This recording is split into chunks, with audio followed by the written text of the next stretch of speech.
You're listening to Not So Live from Asteroid G, stuck in the Batcave when we wanted to do carnage in Gotham City. I'm your host, Mike Finkelstein. And your buddy Mike the Ghoul here, going to talk some really cool stuff today about a great movie villain. The Joker. Movie, television, cartoons, comic books. The Joker's interesting. Because, you can take the simple pop psychology, shallow look at him and say, well, he's the flip side of Batman, so that's why he works so well. He works on a number of levels, and whether he's the flip side of Batman or not, he works because he does things that other villains don't do, and functions in ways that other villains can't. The Joker on screen is an interesting force, unlike basically any other villain that you're ever going to see. And I think, before we discuss specific ones, I think the thing I like about the Joker is that he's different from Batman. When you go and you watch various other superheroes, you always get a villain that's basically the hero but bad. I mean, look at like Iron Man and Ironmonger, the Flash and Reverse Flash, and Zoom, and every other fucking speech that was on that goddamn show and in the movie. You could do it for anyone. How many times did Supergirl fight Kryptonians on her series? How many fucking times has like a Marvel hero come out and had to fight their exact clone? You know, I have the 10 rings under my control. I have to go fight my daddy who also has them. Like, very rarely do you get a villain that is completely different from the superhero, and that's the Joker. About the only two things that he has in common with Batman is that he, like, is interested in the psychology of Gotham, and also that he made himself. Yeah. Interesting point there. You really think about how many heroes have, that villain, that main villain that's not just like, the other side of the same coin, not the same guy, just like Bizarro, kind of thing. Yep. Joker really, he doesn't have superpowers. He doesn't have, Bruce Wayne's bankroll to make all these cool gadgets and toys. He does it with, just sheer chaos and apathy toward everything and just trying to get people to do things for him. He's crazy. And he really personifies crazy. He does. And I think that can be taken too far. But I think when it's done right and he hit it in the sweet spot, you realize that he personifies it, chaos, craze, whatever you want to do, but he's not really crazy. The best Jokers are the ones that are perfectly stone-cold sane, and that's why they decide that the world needs to be shaken up. Yeah. And there's been some really fantastic actors who have played this role. Some great voice actors too. And there's, call me crazy, but I'm excited to see what the next Joker is going to be in the next Batman movie that's coming out. I was very intrigued by that deleted scene in the most recent Batman to kind of see that relationship. It's a different take that I'm very enticed to see. It looks very interesting to me. You know my feelings on the new Batman. Like, it's depressing, and all he does is mope in the Batcave listening to Nirvana and The Cure. And I need something more from my Batman. But I am at least interested to see where that franchise goes, because it is still better than The Joker with its fucking Folie à Deux coming out. Oh my god, I hated that movie so much. But before we get to that... I haven't even bothered to watch it yet. Before we get to that, we can discuss all the shit Jokers that we've had over the years, because there have been plenty. But who is better? Mark Hamill's animated Joker or Heath Ledger's live-action Joker? Oh, that is so very not a fair question. That's the question that's at the heart of the matter, though, is it not? Yeah, it really is. Because you can argue, Heath Ledger's Joker and Jack Nicholson's Joker, and you'd be right either way, probably. But Mark Hamill, man, his voice brought something to that character that was just... It brought him alive, and that's saying something for an animated series. I'm gonna have to probably say Heath Ledger just because. But it's such a tough call. I mean, Mark Hamill did amazing things, and he'll always be my animated Joker to this day. Well, this is the thing about the Mark Hamill Joker. He, when he came out and he did it, 1992 was when that series debuted. There weren't a lot of Jokers to draw from that were on screen. You had the comic book one, and then you had the goofy Joker. God, I can't remember the guy who played him from the night. Huh? Cesar Romero. Thank you. Who refused to shave his mustache, so they had to paint the mustache. I mean, that's a fucking baller move. Come on. I could just see him doing that, like sitting on set, and they're like, "Caesar, time to shave." Like, "Fuck you, give me my wine. I don't want to shave, just paint over it." Like, I could just see that. For them to go okay and then paint it white when Joker's hair is green, I'm like, this is. I mean, Cesar Romero, that was a baller move. But so you had Cesar Romero's, and all the characters on the Batman from 1960s were just goofy. They weren't their comic book selves. No. Then you had Jack Nicholson. Very kitschy. Very kitschy. And then you had the Jack Nicholson Joker, which is great for the movie he was in. Yeah. But let's be clear, Tim Burton had absolutely no interest in actually making a Batman movie. He didn't. He didn't adapt the comics. He just did his own thing. Yeah, and it's one of the few times I can think of, offhand, that Tim Burton did like a random like this, and it kind of worked. Kind of. Because Jack Nicholson did you hit it out of the park with your casting, Tim Burton, and you probably got lucky there. He was forced to hire Jack Nicholson so that they had a celebrity, and Jack Nicholson made bank. He got paid a lot up front, and then also negotiated like licensing rights on the merchandise. So he got paid for years on that, and that was a lot. The merchandise made more than the movie did, and the movie made $500 million. So that was solid. So it's almost as good of a deal as Marlon Wayans negotiated for playing Robin in Batman Returns. Remember, Robin's not in Batman Returns, but his contract paid him for it, and then he got licensing for all the Robin appearances in those films afterwards. Yeah. So it's. Some of the celebrities got some good deals in there. But Jack Nicholson negotiated himself a great contract, and Tim Burton had to take it. But that's not really... when you look at Batman and how Batman's really supposed to be, that whole series of 4 movies, they're not Batman movies. Not truly. No. No. So, for Mark Hamill to create such a quintessentially definitive Joker, I mean, up against Kevin Conroy's definitive Batman, no less... Yeah. And he did it basically on his own, because who do you have to draw from? Jack Nicholson and Cesar Romero? Those aren't Jokers. No.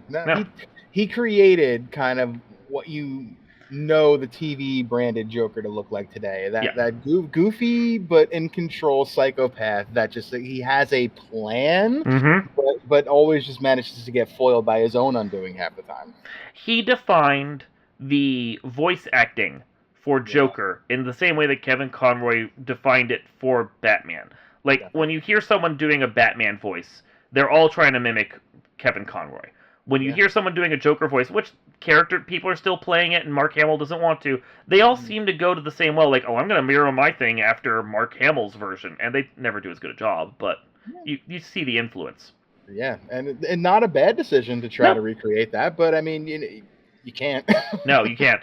But then you get Heath Ledger's Joker, and that's an interesting take because it's not at all influenced by Mark Hamill. It's a different, very grounded take, and all the things that are interesting about Heath Ledger's performance were basically devised by him and Christopher Nolan so they could make their own character. Yeah, and the lore of that Joker to this day is still just so captivating. You do not know who he is. You have great theories out there. Is he a PTSD war veteran that had some things happen to him? Is he just a guy that was born bad? You don't know who he is, and that kind of just draws you into the mystique of him. He could be just anybody. And you don't know. No, and that's the thing. I think we've discussed this interpretation before. Especially if you watch the interrogation scene.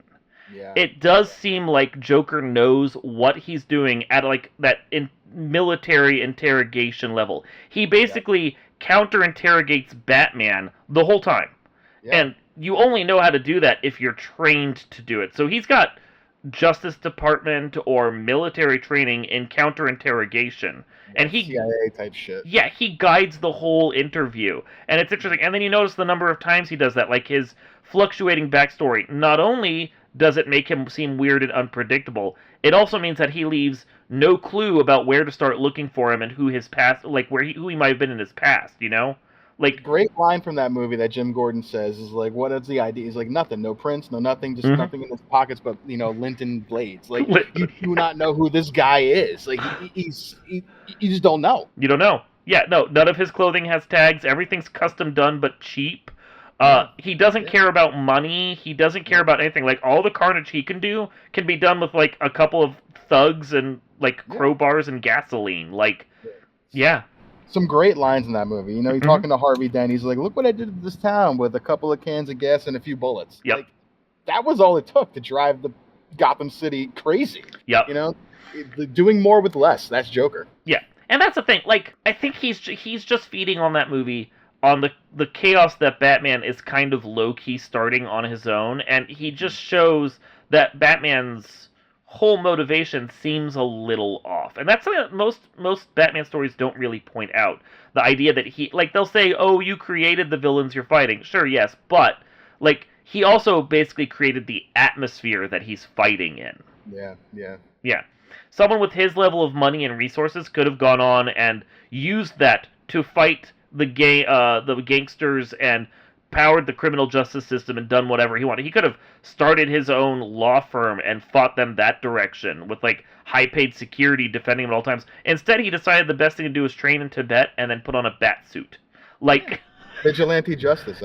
Like, that is what he felt he had to do, and it shows that, you know, as much as he's saying he's trying to clean up Gotham, he is the cause of Gotham the way it is at that point. It's really like that's the theme of The Dark Knight, you know. Like, this came from what you did. You did this. You know, you brought this upon yourself because you put the criminals in a corner.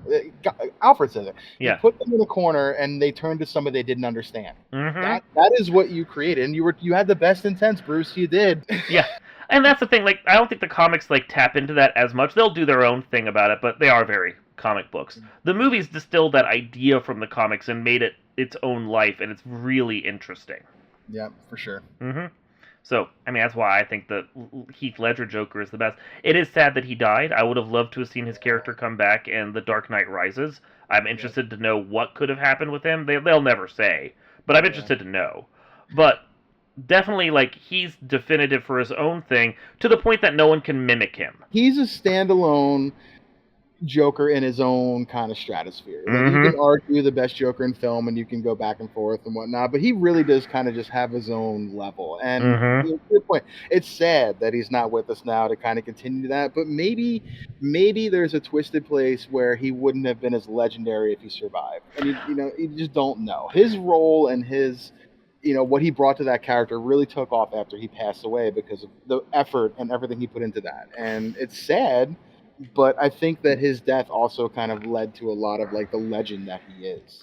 For sure, I don't think the Academy would have put him up for the award if he hadn't died. Because, that I'll agree with. Yeah, they don't appreciate comic book movies. They wouldn't have given him the role as much as he deserved it for that and for Brokeback Mountain before that. And I think part of it wasn't just awarding him for that, but also because he died and because of Brokeback Mountain, which they realized afterwards they should have given him the award for. Like, it's a lot of factors that went into it. But I don't think they do any of that if he didn't die first. Yeah, I don't disagree. And it's sad because his performance is absolutely legendary. Stellar. The best. Like, the one of the best villains in any comic book movie ever. It's hard to think of someone who, like, gets so in the role and embodies it so well and does so much with the character. The visual tics, the verbal tics, the way he delivers his lines, all of that. And I mean, he even directed a part of the movie. That whole sequence where Joker kidnaps that fake Batman and tortures him. That was all Christopher Nolan just letting Heath Ledger take the camera, write his own script, and do his own thing for that, and then putting that back into the movie. Yeah, and I will challenge people to this day. I mean, when did The Dark Knight come out? 2008, so like 16 years ago. I challenge you, go watch that again and just pick out how you can tell that is Heath Ledger. There is literally 2 scenes in that movie where I can tell that's Heath Ledger. Otherwise, he just looks like some other character. It's the Joker, do not know who he is. Like, it's when he takes his wig off inside and talking to Dent when his hair is, like, not all messed up yet. And there's another scene at the end when he's talking to Batman where it kind of looks like Heath Ledger. Other than that, it is a completely different person, and he lived that role. He did. And then we have Jared Leto. You want to talk about putting your all into a role and getting shit out of it? Oh my God, he says he went method. He sent people awful presents like dead animals and used condoms because he's like, this is what the Joker would do. This is someone thinking their method and fundamentally misunderstanding one, the acting method, and two, the character they're playing. In a way, I'm okay with his character being like in its own like bizarro universe of Gotham. Like, this is a strange Joker in this strange kind of place. But to bring him in and put him in a conversation with Nicholson and Ledger, they do not belong in the same bar to have that conversation. No. The thing is, I think he is very much a Zack, even though Zack Snyder didn't direct Suicide Squad, he is very much the Zack Snyder Joker, because he as an actor and the script writing for him and everything fundamentally misunderstands the Joker, much like Zack Snyder fundamentally misunderstood Superman and Batman in his movies. Yeah. Yeah.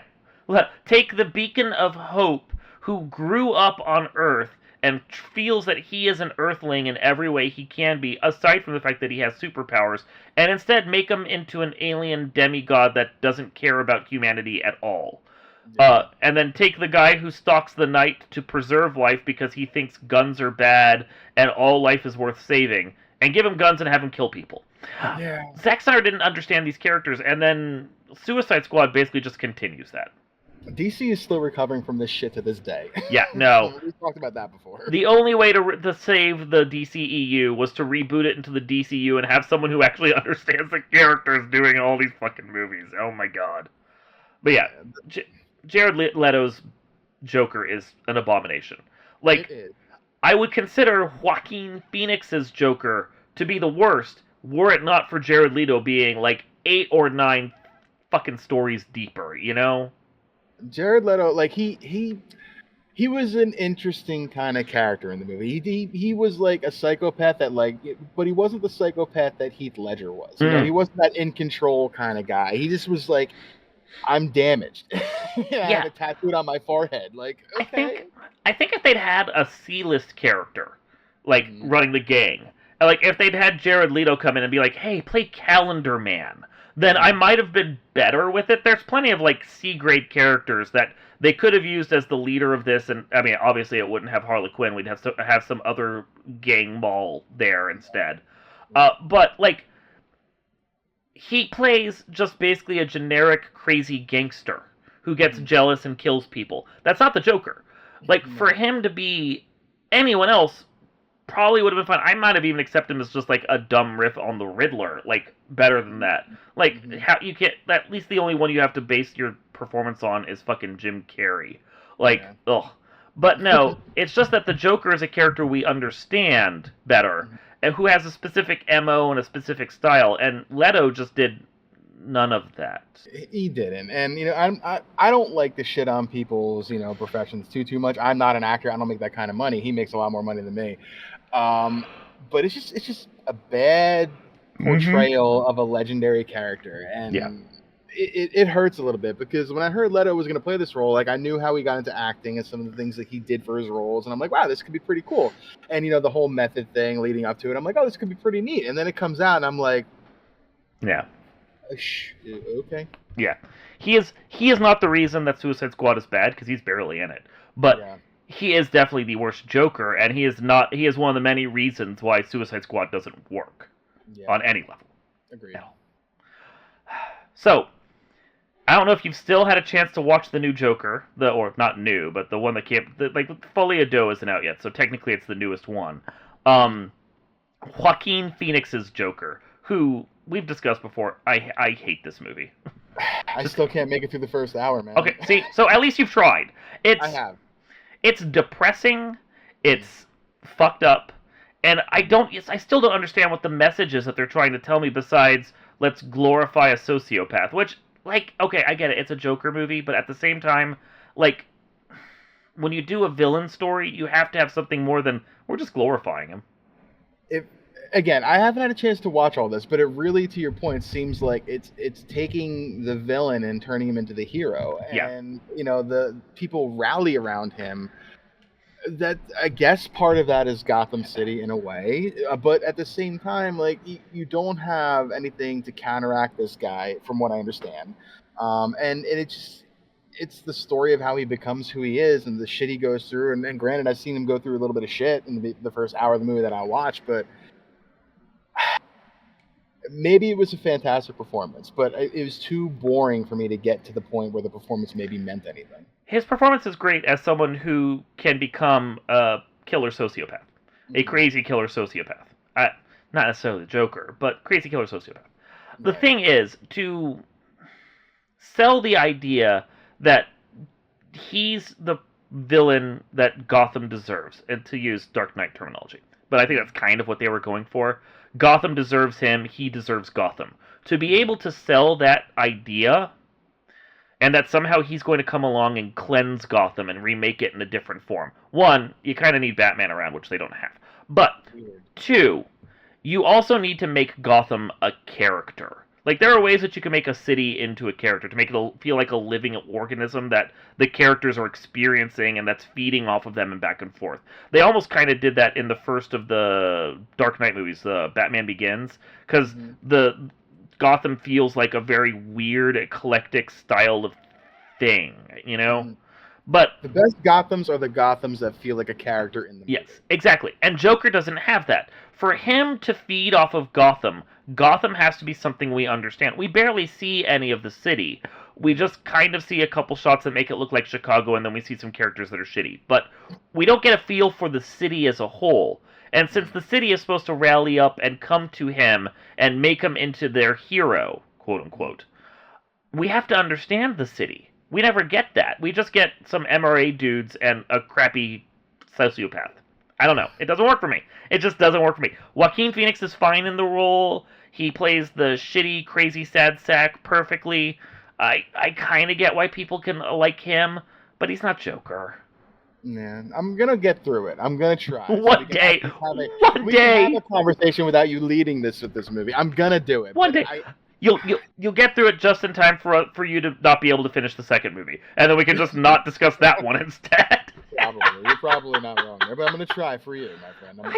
I feel bad for the people in it because Joaquin Phoenix is trying. Zazie Beetz is great in there. Like, there's ideas that I like. But, okay, so here's the biggest issue.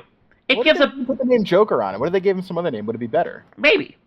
Like one of the other sociopaths. The problem is the fact that we can understand those other ones because they have backstories. Why are you giving a backstory to the Joker? Isn't that like the mystique of the character too? Didn't we just discuss? Isn't that what made Heath Ledger great? Well, and that's the thing. Like in the Dark Knight, he uses the line, "You want to know how I got my scars?" He says that 3 times. He does it twice, where he actually gives an elaborate story for it, and that ties into the mythology. There's more than one of these, but the one that I'm thinking of is there was the Encyclopedia of the DC Universe, and every character got a page or 2 pages or whatever showing us their backstory, all the things that came into making them a character. And then you get to the Joker, and his page is broken into 4 quadrants, and you get 4 different backstories for him. Because you don't know where he comes from, and not all of them even came from comics. They're just random shit the authors made up, because that's how the Joker works. You're never supposed to know where he just magically appears in Gotham like the thing that was birthed from it. Right. Like fucking Anakin Skywalker for the dark side of Gotham, you know? Really, you don't know where he comes from, and that's what makes him so, I mean, dare I say, relatable as a character, right? You know? If Batman is defined by his backstory, everything that happened to him as a kid created the man that we know. The whole point of the Joker as the flip side of Batman, which, pop psychology, whatever, is that we never know who he is. We're not supposed to know who he is because his backstory doesn't define him. The lack of backstory is what makes him interesting, the exact opposite of Batman. The Joker movie ruins that. We know who the fuck he is, and I don't care about him at all. He feels like the guys in Gotham, the two different characters played by the same actor in Gotham, neither of which are named Joker, but both of which are clearly inspiring Joker. And the whole implication of them was that they weren't Joker, but they could lead to the next Joker, you know? Yeah, he feels like that. He's the guy that is then going to inspire someone down the road to become the true Joker. But they call him Joker, and now in the second movie they're giving him Harley Quinn, and I'm so mad. Yeah. Oh my fucking god. I could rant about this for a while. I don't think we need to, though. Yeah. Anyway, I think at some point we're gonna get in the next Batman movie. We're gonna get probably a Joker in there. They're gonna go to the well eventually because you can't have Batman without Joker. Right. Yeah. So with the newest Batman that just came out, there was, I think I mentioned it already, there was a deleted scene that kind of showed, again, an unnamed character, but who clearly you can tell supposed to be the Joker. Is going to be the Joker. Yeah. And just a very, it's a 5-minute scene. It's all he gets. And I'm glad they left it out of the movie because I think it would have taken away from the performance of the Riddler in that movie as a different... Speaking of performance of Riddler, incredible compared to the way Jim Carrey took it. But you get 5 minutes of this guy in a deleted scene, and the history that they have together is like, I want to know more. He's engaging Batman like, oh, it's our anniversary. I've missed you. Like, it's just like, what is the story there? I want to know more. And I'm captivated that why is Batman kind of doing the whole like almost Silence of the Lambs thing, going to this Joker to figure out how to find the criminal that he's tracking down right now. What is that dynamic? And I hope they touch on it. It was a tease, obviously, going to be in a deleted scene, but I'm intrigued by what the relationship, not maybe so much the Joker, but what the relationship between these two are. Well, now you've given me something I didn't know I wanted. I want to see Batgirl going to visit Joker in like an asylum so that they can solve crimes together.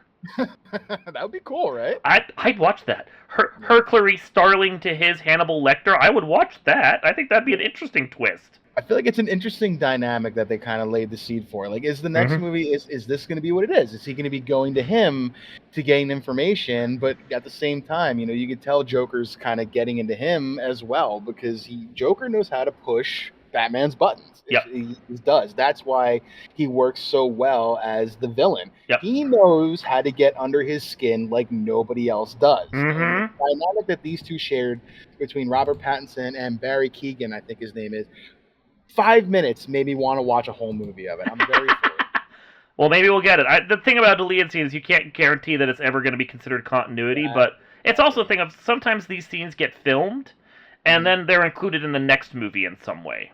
Exactly. So it's possible. Like, are we going to get this a little bit, or is he going to be in the movie? Could be the intro. Who knows? The little sprinkle they gave there was enough to draw me in to see it. I very much enjoyed the most recent Batman. I thought it did a really good job kind of drawing DC out of the doldrums where it was. I know you disagree. I was impressed. I get the whole broody Batman, and I thought the same thing. But the city of Gotham in that movie really grabbed me. We talked about that being the best Gotham's being a character in the movie itself, and that Gotham felt like a shithole. It had more personality. I will agree. I still argue about Robert Pattinson with his like guy liner and his My Chemical Romance. I think we're gonna have problems agreeing on that portion of it, and we could discuss at length like the things I feel about like tying Riddler into Batman's backstory feels really weird, almost like just saying like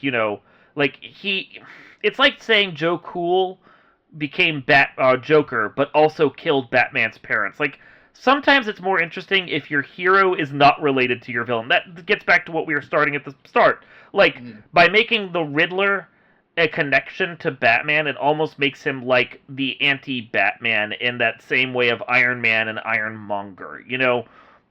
He's creating the puzzles so that Batman can solve them. And I know that that's kind of what Riddler does, but they weren't designed specifically for Batman. But this feels like they were. It feels like he's just like Batman, but with a different costume. It bores me. It's an interesting take, like where you have, the Joker creating Batman, so to speak, because of what he did with his kid, or as a kid to him, to his parents. But Batman now in this movie having the flip effect, creating the villain himself because of what his parents did. It's a different take. It's not a dynamic I need. Batman doesn't need to go around, like, creating all his villains. Oh, you were in an orphanage with me, so now you hate me and want to be the Riddler. Oh, look, there's this guy. I've kicked him into a freezing vat in this, glacier store or whatever. Now he's gonna be Mr. Freeze. How many fucking guys is he gonna go around? Oh, look, there's an Egyptologist. You're now King Tut because I've wronged you somehow. I don't... Are you gonna go to a fucking calendar store at the end of the year and make the next calendar, man? Come on, Batman. Like, we don't need you doing this for everyone, Although, I've got to say that's a better backstory for Calendar Man than anything else I've heard. So, For sure. if they're gonna do that, they have to carry it all the way, and he has to go terrorize fast food restaurants so he can make Condiment King. That's all I'm saying. Okay. The untold story of Condiment King on this year's Batman. Fantastic. Anyway, this is about Jokers. This isn't about Batman. It's going to be hard for someone to top Heath, and I think that's the big thing. The credit you can give to Jared Leto, is that he decided to go a different route. He went the wrong route. He went a shitty route. It was awful. He did do something different. So if we want to end on a positive note for Mr. Leto, we can end with that. Yeah, it was different, it was unique, and it was strange, and we'll move along and leave it there. Yeah. This has been Not So Live from Asteroid G, sending all packages from Mr. Leto back to himself. I'm your host, Mike Finkelstein. Anybody Mike the Ghoul getting out of here too, but before I do, you want to know how I got these scars? I'm good, thanks. We will see you all next time.